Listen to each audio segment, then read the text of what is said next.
CEO madam Surekha madam గురించి ఈరోజు కొన్ని ఫ్యూ వర్డ్స్ అయితే మాట్లాడతాను. నేను ఫస్ట్ టైం యూట్యూబ్లో మేడం వీడియో చూసినప్పుడు చాలా ఇన్స్పైర్ అయ్యాను.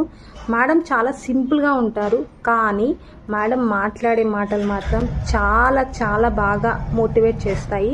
నేను అందుకోసం స్కార్వీలో జాయిన్ అవ్వడం అయితే జరిగింది.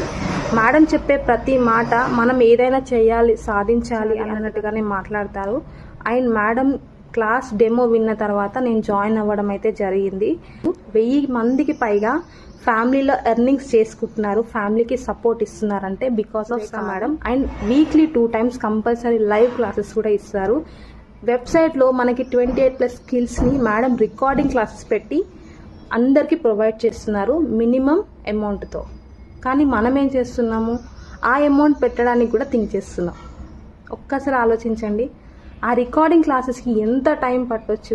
మనలాగే థింక్ చేసి ఉంటే మేడం ఈరోజు ఒక మంచి పొజిషన్లో ఉండేవాళ్ళు కాదు. ఒక వెబ్సైట్ని క్రియేట్ చేసి గవర్నమెంట్ తెలంగాణ రిజిస్ట్రేషన్ పెట్టేసి మనకి మినిమం అమౌంట్కి ఇస్తున్నారు. అయినా మనం థింక్ చేస్తున్నాం. ఏదైనా సాధించాలి అంటే ఒక స్టెప్ని ముందుకు వేయాలి. మనం డౌట్తోనే ముందుకేస్తే ఎప్పుడు సక్సెస్ అవ్వలేము. అసలు అమౌంట్ ఎందుకు పే చేయాలి, ఎందుకు ఇన్వెస్ట్ చేయాలి అని అడుగుతున్నారు. మీరు పే చేసేది స్కిల్ కోసం మాత్రమే. మేడం ఎంత స్ట్రగుల్ అయితే ఒక వెబ్సైట్ని క్రియేట్ చేసి అందులో 28 క్లాసెస్, నేను ప్రతి క్లాస్కి 10 or 15 రికార్డింగ్ ఉంటాయి.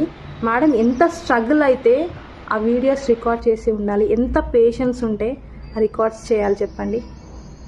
మనం ఒక చిన్న వీడియో చేయడానికి ఎంత స్ట్రగుల్ అవుతుంటాం. అక్కడ నాకు మేడం అంటే తను చెప్పే విధానం కానీ ఎంత ఓపికగా చెప్తారు. అంత ఓపిక ఉంది కాబట్టి మేడం ఈరోజు సక్సెస్ అయ్యారు. జాయిన్ అవ్వగానే అమౌంట్ రావండి. మనం స్కిల్ ఉంటే ఎక్కడైనా, మనం ఇంట్లో ఉండి కాదు ఎక్కడున్నా కూడా మనం అమౌంట్ అయితే ఎర్నింగ్ చేసుకోవచ్చు. ముఖ్యంగా స్పెషల్గా స్కార్వీ తెలుగు వాళ్ళ కోసం మేడం థింక్ చేశారు. అలా చాలామంది తెలుగు బ్యాక్గ్రౌండ్ ఉంటుంది, వాళ్ళు కూడా అమౌంట్ ఎర్నింగ్ చేసుకోవాలి అనే ఆలోచనతో మేడం ఒక వెబ్సైట్ని క్రియేట్ చేశారు తెలుగులో. మీరు కూడా మీ లైఫ్ని రీస్టార్ట్ చేయండి. ఎప్పుడు నెగిటివ్ మైండ్ ఉండొద్దు. మనం ఏదైనా సాధించాలి అనుకుంటే ఒక స్టెప్ ముందుకు వేయాలి. స్ట్రగుల్స్ ఉంటాయి, వాటిని అన్నీ తట్టుకొని మనం ముందుకు వెళ్తేనే సక్సెస్ అవుతాం. సక్సెస్ అనేది ఒక్క రోజులో రాదండి. ఒక్క రోజులో వస్తే ప్రతి ఒక్కరు సక్సెస్ అవుతాం. మన డెడికేషన్, మనం నేర్చుకున్న స్కిల్స్, కన్సిస్టెన్సీ ఉంటే మాత్రమే సక్సెస్ వస్తుంది. దానికి ఎగ్జాంపుల్ స్కార్వీ madam. Thank you so much madam. మీరు మంచి ఆపర్చునిటీ అయితే తెలుగు వాళ్ళ కోసం ఇచ్చారు.